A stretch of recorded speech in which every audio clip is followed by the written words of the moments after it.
Serial क्योंकि सास भी कभी बहू थी में एक बहुत ही धमाकेदार ट्विस्ट आ गया है।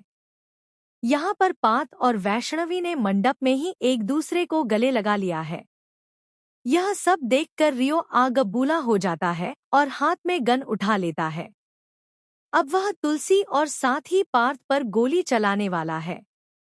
तो जी हाँ, सीरियल इस समय बेहद रोमांचक मोड़ पर चल रहा है। आइए जानते हैं आगे क्या होने वाला है। आने वाले ट्विस्ट में आप देखेंगे कि पार्थ काफी परेशान हो जाता है और वैष्णवी के लिए तड़पता हुआ नजर आता है। वहीं वैष्णवी भी उसके लिए रोती हुई दिखाई देती है। इसके बाद तुलसी वैष्णवी से बहुत नाराज हो जाती है और कहती है, मैंने तुम्हें कहा था ना कि अभी भी समय है, इस सब से पीछे हट जाओ। लेकिन तुमने मेरी बात नहीं मानी। अब रोती रहो और अकेले ही मंडप में जाओ। मैं तुम्हें लेकर नहीं जाऊंगी। यह कहकर तुलसी वहां से चली जाती है। दूसरी ओर वैष्णवी पूरी तरह टूट जाती है। उसे समझ नहीं आता कि वह क्या करे। आखिरकार वह मंडप में पहुंच जाती है।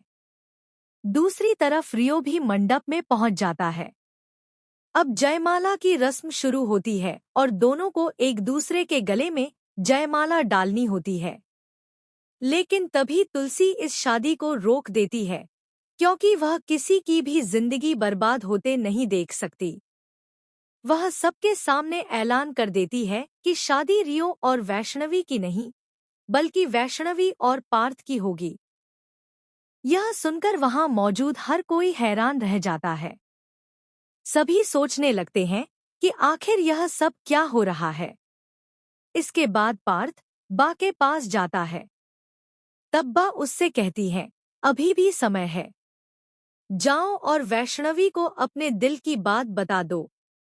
वैष्णवी, तुम भी अपने दिल की सारी बातें कह दो। अगर तुम दोनों चाहो तो अभी भी एक दूसरे से शादी कर सकते हो। लेकिन अगर एक बार वैष्णवी की शादी रियो से हो गई तो जिंदगी भर सिर्फ पछताना पड़ेगा।